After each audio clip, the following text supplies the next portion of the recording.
Jadi kalau saya ingin latihan kecepatan, otomatis saya harus punya Revan, ada Henny Mas Paitela, ada Ira. Kalau itu latihan kecepatan. Berarti tapi, ketika Henny Mas Paitela lari latihan sprint, saya juga sama. Iya, masalah kalah menang itu nomor 2. Yang penting ikut metodenya mereka ya. Iya. Nah, yang kedua, kalau saya waktu itu latihan endurance, saya harus jogging dengan orang-orang petinju. Karena petinju itu endurance-nya sangat bagus.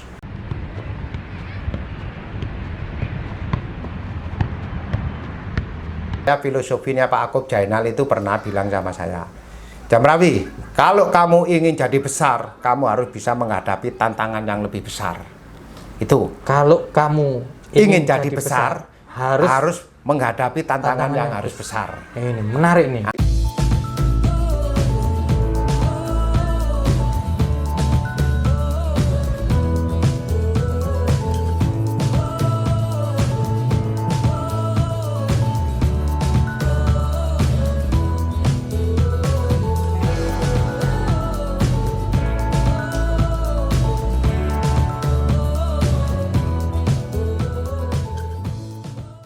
Selamat sore kawan-kawan. Kenapa sore? Karena sore adalah waktu yang menyenangkan untuk bermain sepak bola.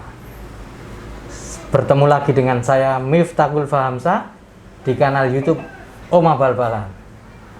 Dan Oma Bal-Balan sore ini bertemu dengan kapten edisi pertama Arema Malang, juga mantan pemain Niak Mitra Surabaya, Cak Jamrawi.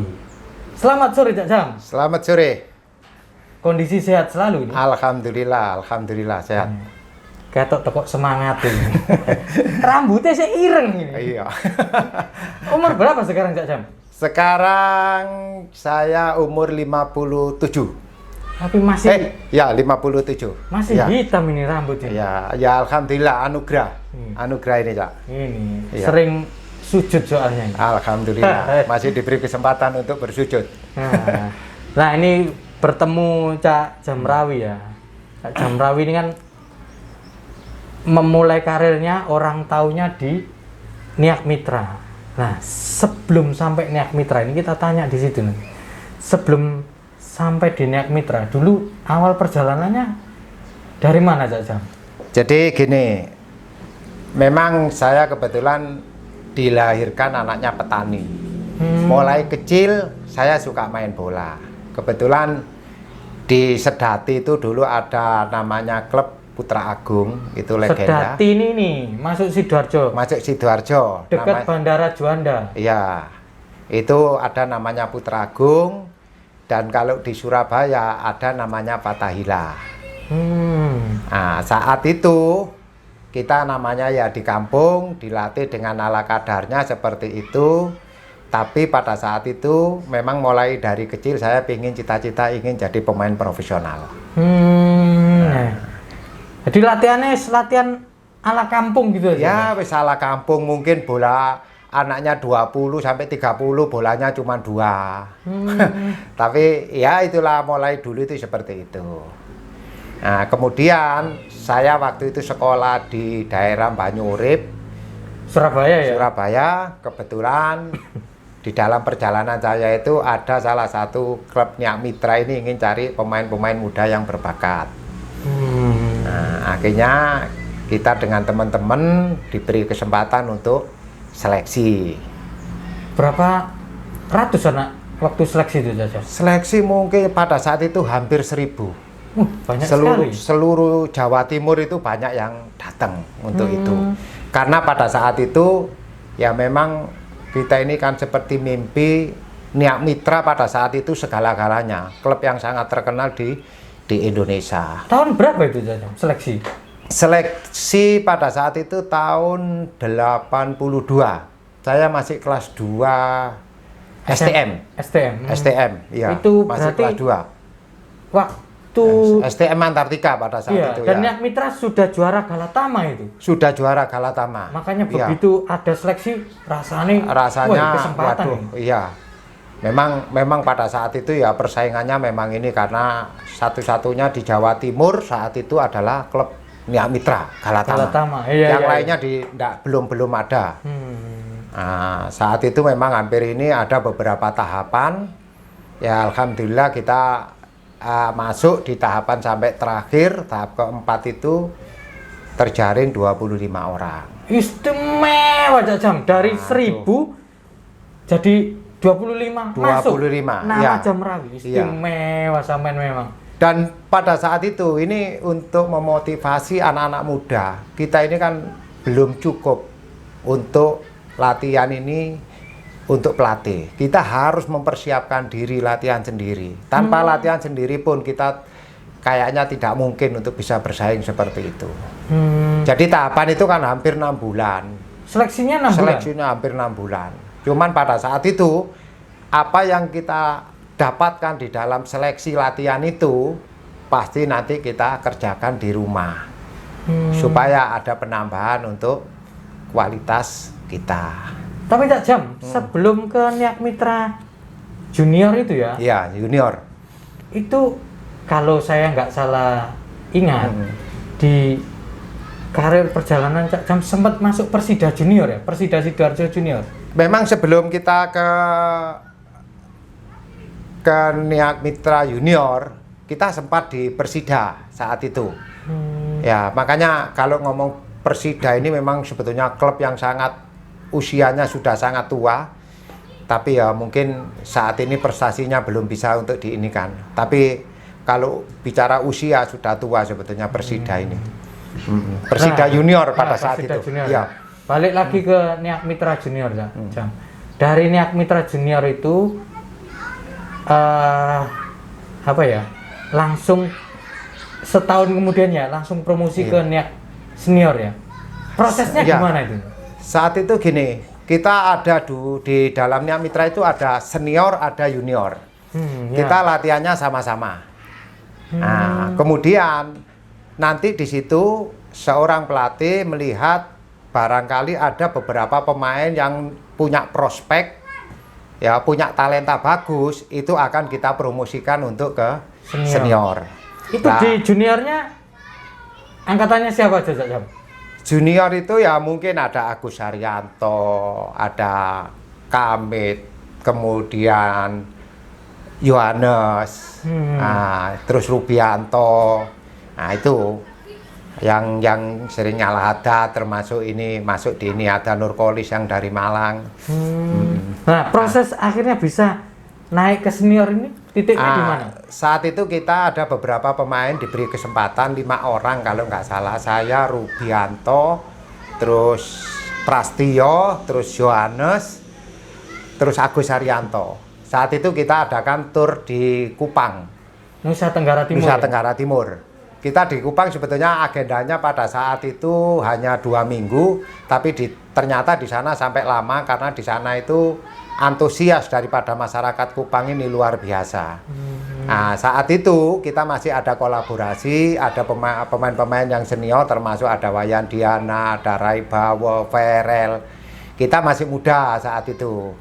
Nah, kemudian setelah melihat pertandingan lawan PSK Kupang itu, mungkin senior kita ini, junior ini juga diberi kesempatan.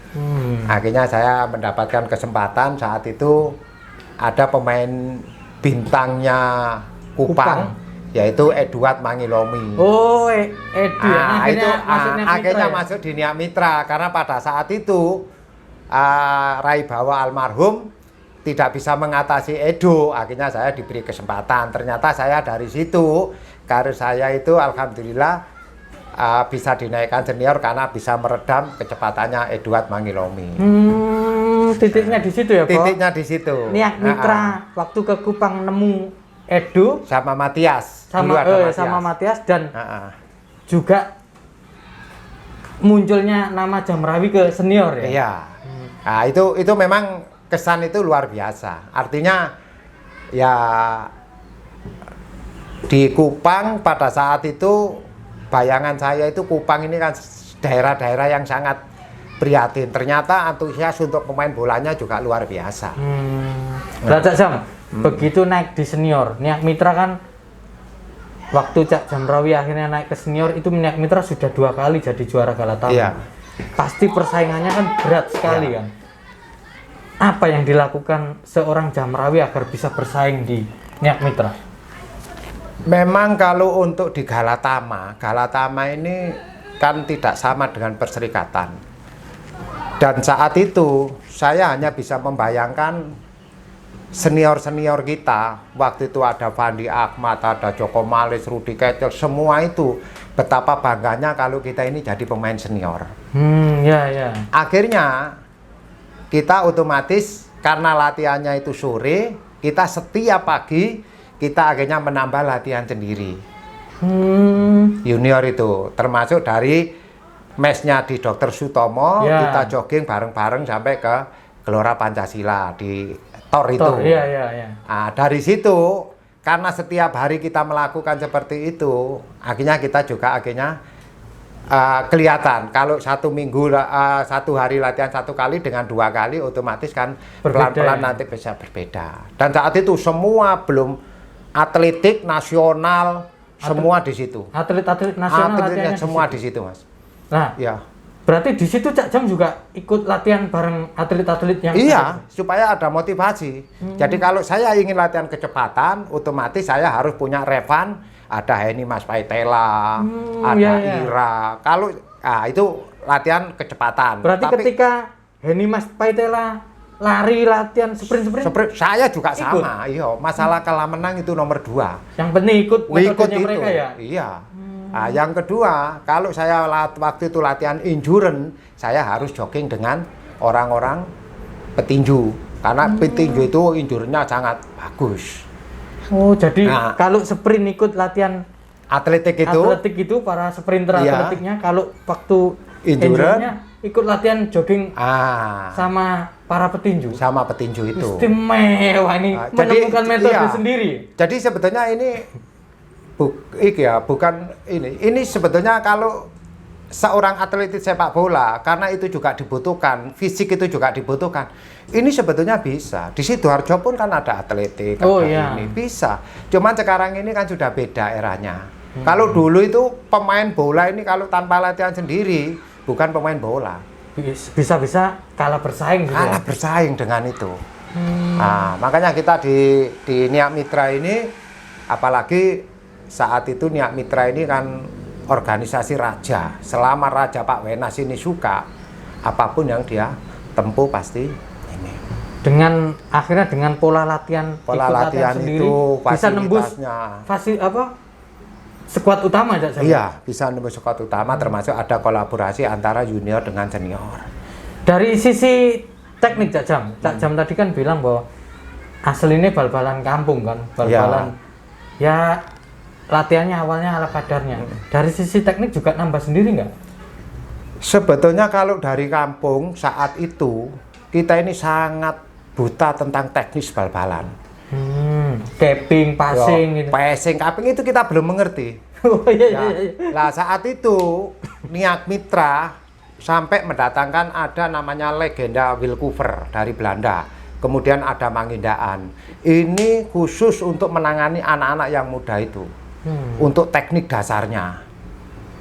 Makanya sekarang ini kan hampir rata-rata kita kalau teknik dasarnya itu bagus, fisik bisa dilatih sendiri seperti yang tadi saya lakukan di lapangan Tor. Tapi teknis harus ada yang mengajari, harus ada yang ini.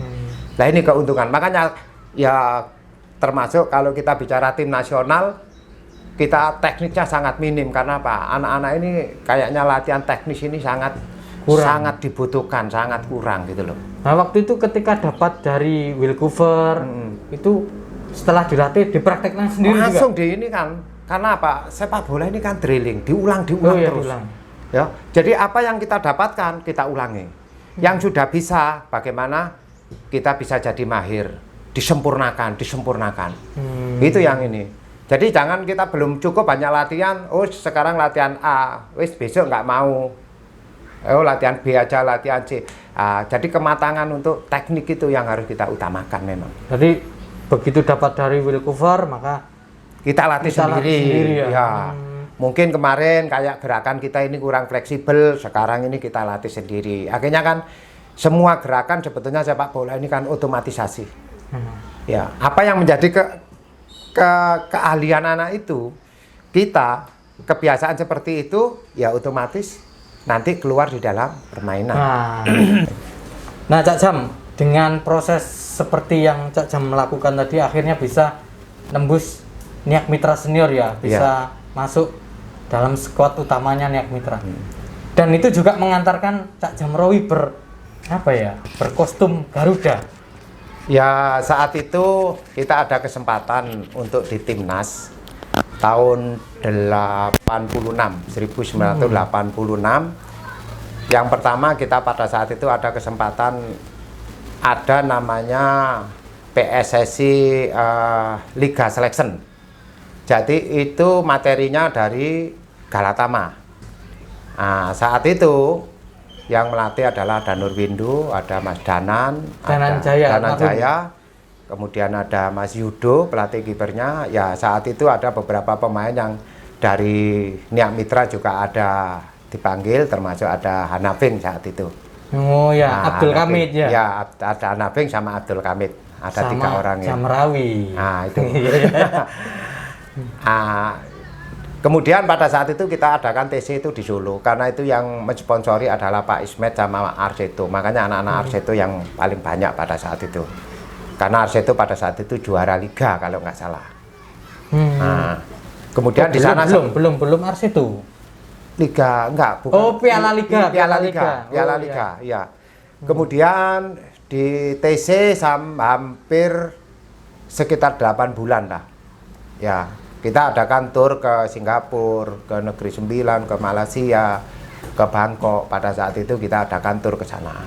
Dan itu ini ya jadi kesempatan yang sangat berharga ya. Sangat berharga. Asli arek bal-balan kampungan. Iya. Iso mlebu tim nasional. Itu ya mungkin kembali lagi itu dari kerja keras kita. Dari kerja keras, Mas, ya. Kalau masalah fasilitas prasarana untuk mengantarkan itu melalui Niak Mitra, melalui pelatih-pelatih kita. Tapi kalau dari kerja keras kita itu pasti ada hasilnya. Ya. Kemudian setelah 8 bulan tim ini kita bubarkan. Kemudian awal 87 kita ada pembentukan tim, yaitu PSSI B. Yang Piala Kemerdekaan ya? Piala Kemerdekaan sama ada Piala Raja. Karena di situ ada 2. Ada PSSI A, yaitu eranya kalau nggak salah pelatihnya itu kalau saya pada saat itu ini Sartono sama Pak Sutan. Oh iya. Ya, saat itu karena Pak Sartono pada saat 87 juara PSIS Semarang. PSIS yang ininya di Manado. Nah, makanya juara lawan Persebaya di Jakarta. Ya, apa itu? Ya. Makanya yang banyak yang dipanggil itu anak PSIS. Termasuk ada kayak Budi Wayono, Ribut Waidi, kemudian ada Eryono Kasiha, banyak anak-anak, ada Widi. Nah, itu sudah kolaborasi antara perserikatan dengan Galatama tahun 87 itu. Makanya kita walaupun 86, 87 paling tidak kita sudah merasakan bahwa timnas itu seperti ini ya. Nah, paling tidak itu kan kebanggaan. Ya, sudah merasakan ada Garuda di dada. Iya. Ya di situ ada, kalau PSSI B itu kemarin itu ada di Merdeka Game di Malaysia. Ya, kita pada saat itu urutan 3 juaranya itu Korea, keduanya itu Malaysia. Iya, bagus-bagus ya timnya. Ada dari Ceko, ada dari ini. Itu kesempatan sangat berharga dalam perjalanan hidup seorang Jamrawi ya, bisa merasakan di tim nasional. Nah, Jam, itu kenangan yang sangat manis saja. Bisa menembus skuad utamanya Niak Mitra, bisa masuk tim nasional. Tapi ini saya harus bertanya juga nih. Nggak tahu Cak Jam mau jawab apa enggak ini. Ini soal ada ya ini namanya perjalanan ya, ada kisah yang tidak mengenakan, kisah pilu yang dialami Cak Jamrawi yang akhirnya harus ada skorsing dari PSSI itu ya, soal beberapa pemain Niak Mitra yang diindikasikan terlibat suap waktu itu. Dan itu kan lekat kan dengan berapa ya? Sekitar 5 pemain, salah satunya Cak Jamrawi. Sebenarnya Cak Jam, karena selama ini orang menstigma ya bahwa Jamrawi termasuk yang salah, tapi tidak pernah ada pembelaan, ada apa yang sebenarnya terjadi dari omongan dari orang yang tertuduh termasuk Cak Jamrawi. Nah, apa yang sebenarnya terjadi waktu itu Cak Jam? Memang saat itu ya kita sebetulnya ini secara pribadi tidak tahu apa-apa. Karena kita pada saat itu masih muda, dan itu yang banyak tahu itu sebetulnya kan Hamid Asnan almarhum. Ya. Karena pada saat itu sampai sekarang saya tidak 1 sen pun menerima apapun. Dan saat itu pengondisiannya, caranya bagaimana, ininya bagaimana, saya juga tidak tahu apa-apa. Cuman karena media pada saat itu sudah ini, dan kita tidak ada pembelaan. Kalau sekarang mungkin kita masih punya LBH, puncak pengacara. Karena pada saat itu kita tidak ada. Sepertinya klub ini kan number one. Klub itu segala-galanya. Tapi kalau sekarang kan tidak bisa. Kalau klub itu segala-galanya, apa kata klub misalnya. Nah, saat itu memang ada ancaman untuk masalah skorsing. Nah, saat itu saya sempat dipanggil di PSSI mengklarifikasikan tentang itu. Sampai-sampai saya seandainya misalkan terlibat, nggak usah dihukum Pak, ditembak saja, nggak ada masalah. Nggak perlu dihukum skorsing. Nggak perlu dihukum skorsing kalau saya sampai betul-betul melakukan perbuatan seperti itu. Nah, makanya di situ itu karena ini sudah tercium pada media, akhirnya kasus itu sepertinya bergulir saja. Jadi yang sepenuhnya akhirnya jadinya ke pemain. Ya, akhirnya ya semua itu akhirnya kan jadi korban pemain semua. Itu sebenarnya sejatinya Cak Jamrawi nggak tahu pengaturannya, nggak pernah ketemu Bandar. Sampai sekarang saya tidak tahu. Bandar itu model ya opo, iku ini model. Kita nggak tahu. Jadi yang itu hanya oknum. Mungkin oknum itu yang mengkondisikan hasil daripada pertandingan, tapi kita ini tidak tahu. Mungkin karena mungkin hasilnya itu tidak sesuai dengan yang diinginkan Bandar, akhirnya seolah-olah melampiaskannya kepada kekecewaannya itu dilampiaskan seperti kasus yang menimpa saya. Nah itu loh. Makanya bagaimanapun juga namanya orang kalau sudah Bandar hubungannya dengan judi pasti kan ya ada mafia, ada kelicikan, wis dia tidak bisa disalahkan, pasti ada yang jadi korban. Nah makanya pada saat itu setelah kasus ini saya sampai membela ke PSSI, akhirnya pihak PSSI ngambil kebijakan tersendiri, akhirnya saya juga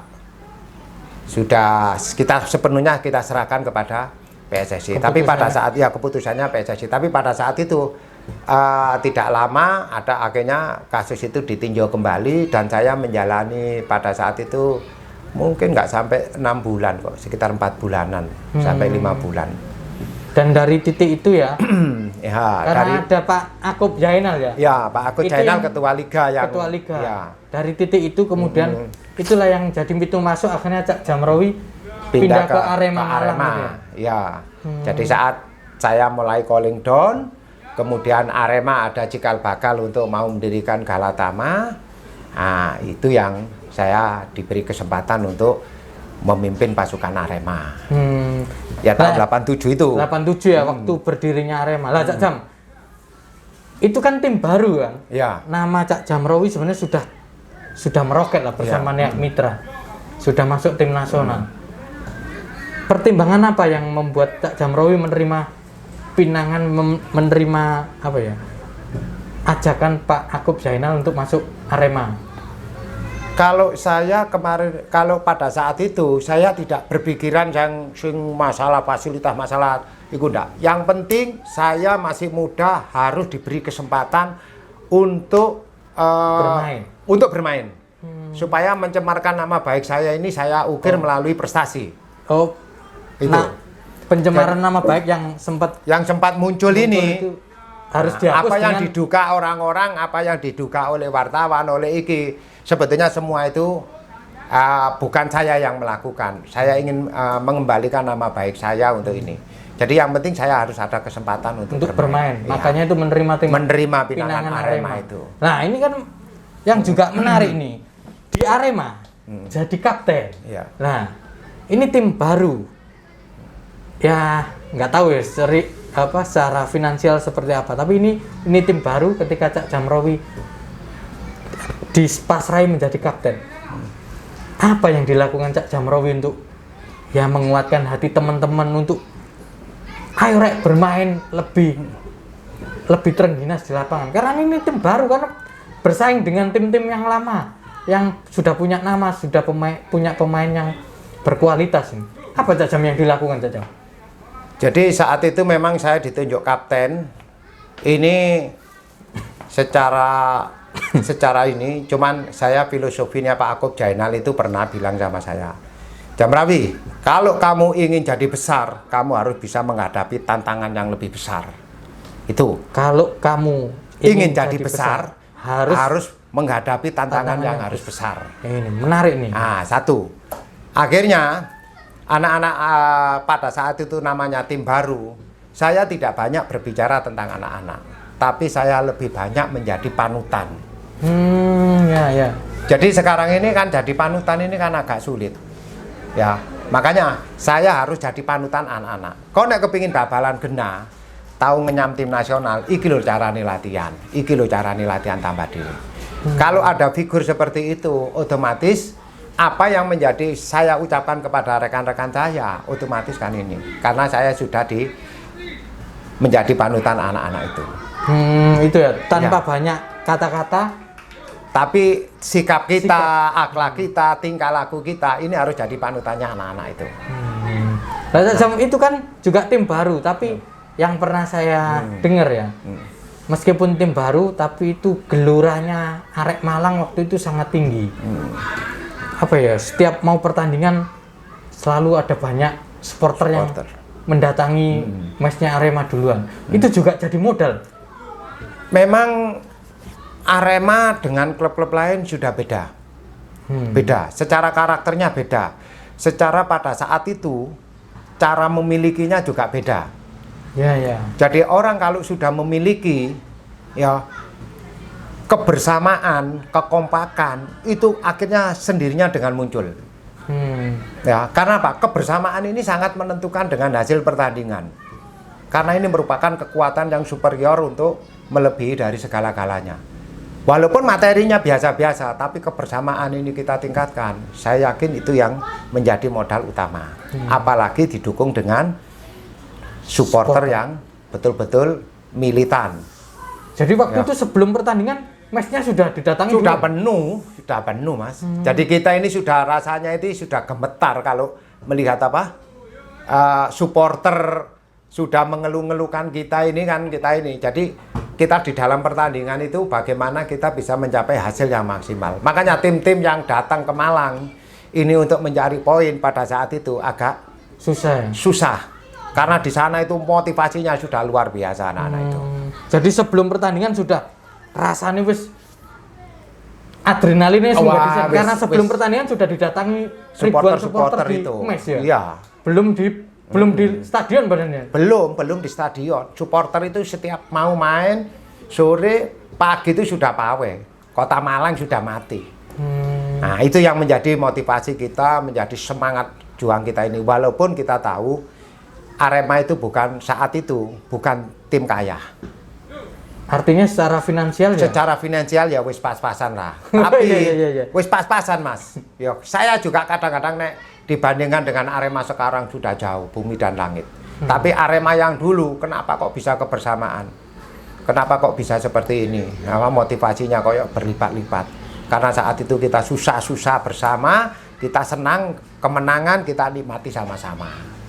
Susah ya wis gemangan ae angel Mas. Biyen niku. Jadi nah, itu yang pernah dulu ya, Cak Jam ini pernah cerita waktu masih di Arema, karena ini klub baru secara finansial belum mapan, gajiannya itu seperti di lotre Cak Jam. Iya sempat. Gimana ceritanya Cak Jam?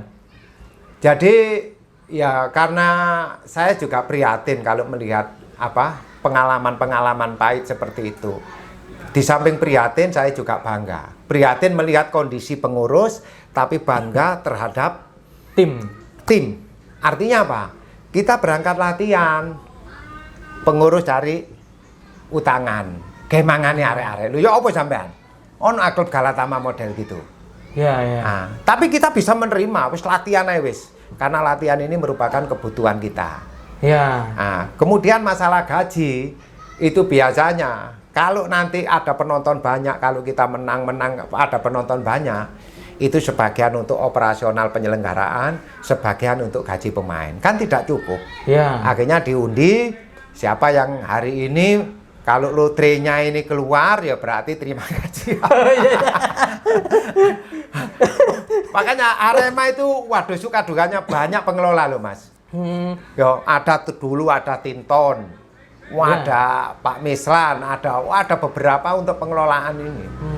Jadi menarik nih gajinya habis pertandingan di lotre. Kalau lotrenya berapa ya? 5 pemain. Ya lihat hasil penjualan karcis. Kalau banyak di lotre 5, ya pemainnya ada 18 misalnya. Berarti yang keluar 5, yang lainnya nggak gajian. Nggak gajian. Ya. Makanya itu kan masa-masa seperti ini kan kenapa kok kita itu masa sulit bisa prestasi, bisa bangga, bisa ini. Tapi sekarang ini seharusnya segala fasilitas ini kan sudah terpenuhi semua. Seharusnya melebihi daripada itulah. Nah, Cak Jam, seperti yang Cak Jam bilang tadi soal gajian seperti itu. Sebagai kapten, ya apa mengkondisikan teman-teman ini biar tetap tetap semangat untuk bermain. Karena juga Cak Jam pernah cerita begini. Kalau libur kompetisi disuruh pulang, malah nggak mau pulang. Mending di sini aja. Ya apa? Mengkondisikannya aja. Jadi gini Mas, kalau untuk berlatih, saya selalu menekan kepada anak-anak. Latihan, kamu itu bukan kewajiban. Nah, sekarang ini kan terbalik. Orang-orang seperti latihan ini kewajibannya supaya dia mendapatkan gaji. Tapi latihan, kalau saya balik, latihan ini kebutuhanmu. Kalau ini kebutuhanmu, berarti kekuranganmu paling tidak kamu juga tahu. Oh ya. Lah dulu pada saat kompetisi mungkin 7 bulan, tidak 1 tahun. Ya. Lah sisanya berarti 5 bulan ini kemana kita? Sedangkan kalau tidak ada kompetisi, klub ini kan tidak ada income. Ya. Lah otomatis untuk menghidupi anak-anak latihan ini kan nggak bisa. Tapi karena kebersamaan kita ini, walaupun tidak digaji, asalkan dikasih makan, anak-anak ini tetap mau untuk berlatih. Karena latihan itu adalah kebutuhan kita, bukan kewajiban kita. Itu yang membuat bertahan meskipun kompetisi libur tetap di mes. Di mes ya. Daripada pulang nggak gajian, latihan dulu. Mending di mes. Yang penting ya, yang ada kegiatan, pagi sore ada kegiatan, di mes ketemu dengan anak-anak. Manajemen hanya tinggal menyediakan makan aja sudah cukup sudah. Nah, itu yang menjadi yang selama ini kita rasakan seperti itu. Nah, Cak Jam juga pernah cerita soal kenapa julukannya Arema Singoedan ini, karena kan kapten pertama. Saya dulu pernah diceritai sama Cak Jam asal mula julukan Singoedan. Ini boleh diceritakan lagi nggak, Cak Jam? Gimana, Cak Jam? Jadi sebetulnya historis daripada Arema ini termasuk Arema sekarang ini juga harus tahu. Aremania yang sekarang. Aremania sekarang ini sudah harus tahu, walaupun itu beda generasi, tapi namanya historis, namanya sejarah ini bagaimana kita itu membentuk tim betapa sulitnya pada saat itu. Nah, satu, yang pertama kemarin itu pada saat pembentukan Arema ini kan compang-camping Mas Ian. Artinya pihak pengelola, pihak ini. Ya, akhirnya ada beberapa muncul Arema ini sebaiknya dikasih ulang tahun. Ya, harus ada pendiriannya untuk hari lahirnya ya. Ya, hari lahirnya Arema ini termasuk saat itu adalah tanggal 11 bulan Agustus. Nah, dari situ ternyata kalau di Sio itu adalah logonya adalah singa. Leo karena. Leo. Nah, akhirnya itu menjadi simbol bagaimana ini kalau simbol ini. Tapi supaya nanti ada keren, berarti Arema ini harus ada dikasih tambahan, yaitu Singo Edan. Ben mainnya arek-arek. Main-mainnya wis ono duit, kan ono duit wis jalan terus. Nah itu, makanya ini historis gak gampang. Kadang-kadang kita harus tahu betul sejarahnya Arema ini sebetulnya ini. Cuman ya sekarang ini mungkin anak-anak kalau sudah pensiun, tapi historis itu harus kita ini kan. Saya masih memimpikan Arema ke depan ini harus punya museum. Supaya apa? Supaya kita ada legenda-legenda yang lama ini bisa kita ingat kembali. Iya. Nah, Cak Jam ini di Arema 5 tahun ya? 5 tahun. Sampai 92. Sebenarnya sebelum saya nanya proses berakhirnya, apa yang membuat seorang Jamrawi begitu kerasan main di Arema? Ya mungkin yang pertama, kalau Arema ini kan kebanggaan sendiri. Ya, kemudian dia punya supporter ini dengan kita ini seperti keluarga besar. Ya, antara supporter dengan warga Malang dengan Arema ini adalah keluarga besar, ya, yang bahu-membahu membesarkan nama Arema. Itu yang menjadi kita ini merasa memilikinya kedua belah pihak, kekeluargaan itu Mas. Itu yang bikin kerasan di Arema. Jadi saya ini sebetulnya kalau untuk pada saat itu kita banyak penawaran klub ini banyak, tapi ya saya ini 3 orangnya kan tidak terlalu neko-neko. Artinya tidak semata-mata hanya finansial aja yang kita pikirkan, tapi kenyamanan di dalam menaungi di dalam tim itu yang kita inikan. Nah itu yang menjadi kita peta di Arema itu seperti itu. Nah, Cak Jam ini berakhir di Arema tahun 92.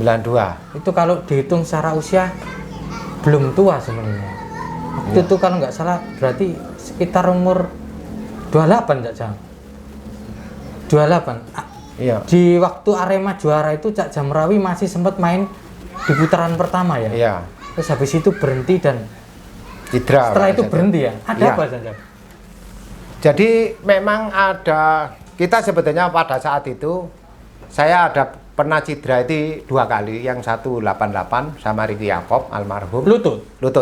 Kemudian yang lutut satunya kanan. juga lutut kiri, ya lutut kanan yang pertama. Lutut kanan. Kemudian yang lutut kiri yang 92 itu ya. 92 itu. Nah itu ada uji coba di daerah Turen. Saya kondisi mungkin kurang bagus terus cedera itu.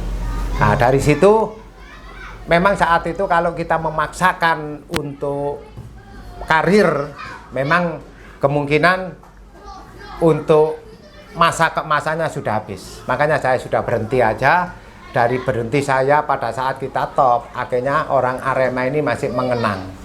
Mengenang saya saat itu masih jadi puncak-puncaknya jadi pemain, terus cedera itu ya. Cedera itu. Nah, itu yang menjadi ini pilihan saya, karena saat itu memang ya usia juga ini, makanya masanya sudah berakhir pada saat itu. Dan akhirnya memutuskan rehat dan jadi asisten pelatih dimulai dari Arema. Dari Arema, iya, dari Arema ada 2 tahun kita asisten pelatih, kemudian ada di Bali, ada di ini wis karir untuk kepelatihan lah Pak. Nah, habis itu karir kepelatihannya kan kemana-mana Cak Jam. Pernah asisten PON Jatim waktu juara di PON Palembang. di Palembang ya. Asisten Persela. Banyak asisten di mana-mana. Setelah 2017 nggak kelihatan lagi sosok Jamrawi kemana? Kemana setelah itu? Fokus ke pembinaan usia dini? Sebetulnya kalau usia dini ini kan sudah mulai tahun 2000 Mas. Sudah lama. Di SSB Juanda. Di SSB Juanda ini.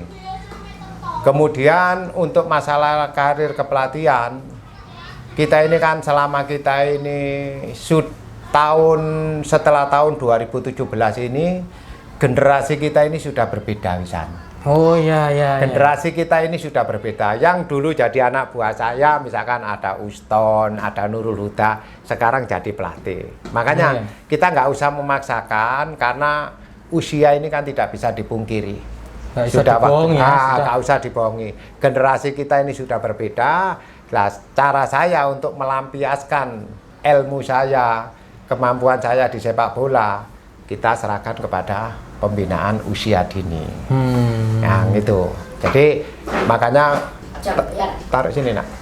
Nah, makanya saya berharap mungkin kalau mantan-mantan Liga 1, mantan-mantan pemain profesional seharusnya barangkali nanti ke depannya harus punya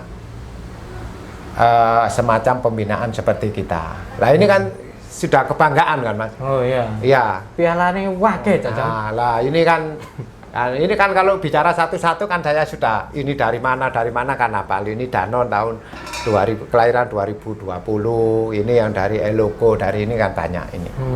Jadi fokusnya Cak Jam sekarang Pembinaan. ada di pembinaannya. Iya. Harapan terbesarnya Cak Jam untuk sepak bola Sidoarjo, karena Sidoarjo ini kan fasilitas memadai ya, lapangan di mana-mana bagus, stadion punya 2, pemain itu banyak sekali lah, hampir tim-tim di Indonesia ini banyak sekali anak Sidoarjo yang bermain di sana. Harapannya buat sepak bola Sidoarjo saja.